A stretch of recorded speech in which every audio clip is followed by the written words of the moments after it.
not always, guys, it's not always coming just from the left. There have been a couple people on the right that have spoken out. Now, it's only to do with the Epstein files, but at least a couple people have spoken out about the Epstein files. You've got Thomas Massey doing a really good job of being a big part of everything that's been going on with the Epstein survivors and helping them to get justice. And, you've got even Marjorie Taylor Greene, old Jewish space lasers herself, is out there doing some work. And there's also been a bit of infighting between like Scott Bessent threatening to beat up Elon Musk and multiple other people apparently in the Trump administration, because apparently Scott Bessent wants to fucking go to knuckles because that's how he rolls. All right. And, we've talked a lot about the Epstein files, and we're going to continue to talk about the Epstein files. But if you're a part of my show last night, for all of it that was capable of being on there, as the stream did die, just like it did tonight. We talked a little bit yesterday about Epstein wanting to have a ranch where he would inseminate 200 women. And we, of course, have Kash Patel, who recently told Thomas Massey and other members of Congress he wasn't trafficking anybody. It was just all for him. He was just insatiable. And I find myself quite confused at the fact that Howard Lutnick is the person that's calling out Kash Patel's bullshit. I am quite confused by this, but also at the same time, a little bit grateful. It's mildly ironic that a guy named Howard Lutnick is the person who is calling out Kash Patel for protecting human traffickers. But that's where we're at in this timeline. It is the dumbest timeline by far, and it's only going to get dumber. So, Trump cabinet secretary calls bullshit on Kash Patel's Epstein trafficking claim. Commerce Secretary Howard Lutnick trashed FBI Director Kash Patel's assessment that there is no evidence Jeffrey Epstein trafficked young women to other people. Speaking on the New York Post Podforce One podcast, Lutnick, a top ally of Donald Trump, said he believes Epstein also uses victims to film compromising videos to blackmail people, which he claims helped Epstein secure his controversial 2008 sweetheart deal. You don't say. Alex Acosta? Anybody? Alex Acosta. So here's the video of Howard Lutnick. Let's see if we can do this without technical difficulties. Oh. Technical difficulties. Here we go. It's a technical difficulty kind of day, guys. All right? Don't judge me. That's what his MO was, get a massage, get a massage. And what happened in that massage room, I assume, was on video. This guy was the greatest blackmailer ever. Blackmailed people. That's how he had money. So what happened to those videos? Why is there now such a dearth of information when, Donald Trump's people are running the FBI and the DOJ? I assume way back when they traded those videos in exchange for him getting that 18-month sentence, which allowed him to have visits and be out of jail. I mean, he's a serial sex offender. How could he get 18 months and be able to go to his office during the day and have visitors and stuff? It must have been a trade. So my assumption, I have no knowledge, but my assumption is there was a trade for the video. Yeah. I hate to ever agree with Howard Lutnick. But I have to agree that most likely, if there's a reason why Donald Trump no longer cares about the Epstein files, it would be because he never cared in the first place. And that's because all of the information surrounding Epstein and Epstein's victims had something to do with the people that Donald Trump is protecting. And those people are currently all over Donald Trump's administration, and he's happy to defend them. Because by defending them, he's defending himself.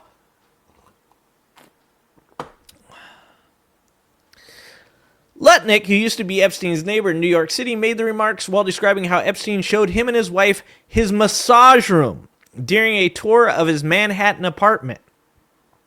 I said to him, "Massage table in the middle of your house? How often do you have a massage?" Lutnick said. And he says, "Every day," and then he gets like weirdly close to me and he says, "and the right kind of massage."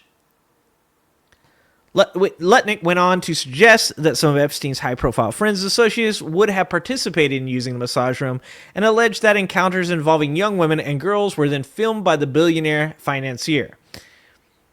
They get a massage. That's what his MO was. Get a massage. Get a massage. And what happened in that massage room, I assume, was on video, Lutnick said. This guy was the greatest blackmailer ever. That's how he had money. Lutnick's claims seemingly contradict what Patel said about the late pedophile while being grilled in September's Senate Judiciary Committee during an exchange with Republican Senator John Kennedy. Patel said there is no credible information to suggest Epstein trafficked young women to his friends or associates. If there were, I would bring the case yesterday that he trafficked to other individuals, Patel said. Bullshit! The remarks were immediately condemned by a group of Epstein's victims who issued a joint statement saying if they were struggling to understand... The remarks were immediately condemned by a group of Epstein's victims who issued a joint statement saying they were struggling to understand why Patel would suggest otherwise. Even the limited information that has been made public includes accounts such as Virginia Giuffre's report that Epstein trafficked her to the other individuals beside himself, the statement said. We also understand that there are FBI reports documenting witness interviews in which victims of Epstein and Ghislaine Maxwell named at least 20 other men they were trafficked to. 20! The Commerce Secretary expanded on his belief that Epstein used compromising videos to secure his 2008 plea deal, which allowed him to avoid federal child trafficking offenses.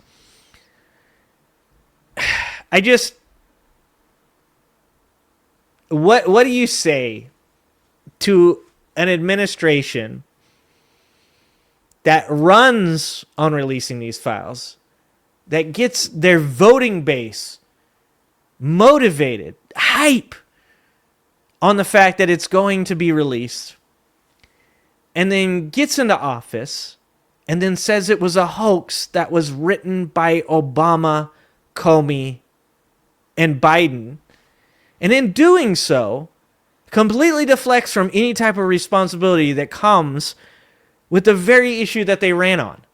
When you have somebody like Kash Patel, a guy who made his money, that grew his podcast off of the Epstein files, is now saying that they don't exist. That there's nothing to see here. What do you say to that? Except for release the files. Because I'm not a Trump supporter. I'm not a moron.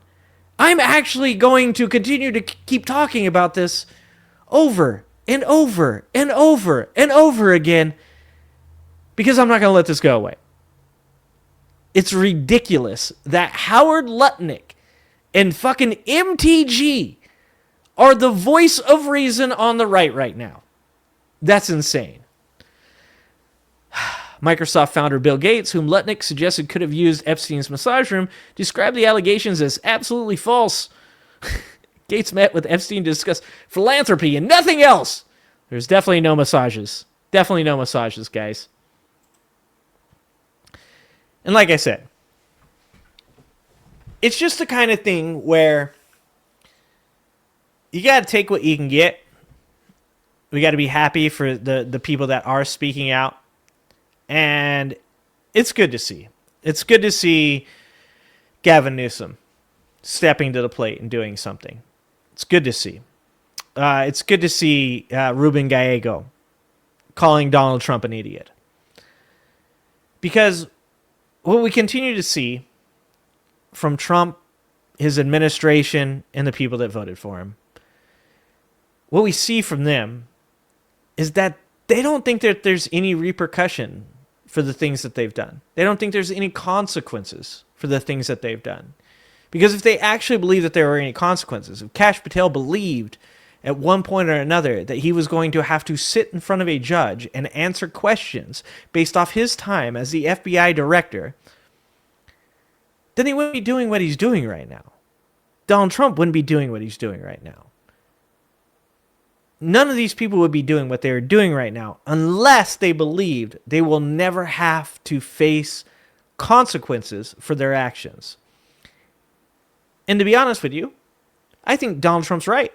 I think Donald Trump will never face repercussions for what he's done because Donald Trump is probably going to die in office. He is old. He has edema. He probably has some type of congestive heart failure. And he's doing everything he's doing right now, A, because he's mentally declining into cognitive fucking miasma. His dementia is taking hold. His Alzheimer's is coming in hot. And B, because I think he knows that he's not going to make it until the end of this 4 years. But for every other person that is a part of this right now, whether it's Howard Lutnick or Marjorie Taylor Greene or Kash Patel or Pam Bondi, I think every one of them should be completely aware of their own mortality. I think they all should recognize that they're probably going to live through this 4 years unless Trump burns us down and gets us nuked by Vladimir Putin. And they're going to probably have to sit in front of a trial, in front of a judge and a jury. And they're going to have to answer some real fucking hard questions. And I think people like Howard Lutnick and Marjorie Taylor Greene are aware of that. And they are starting to cover their ass. Thanks for watching.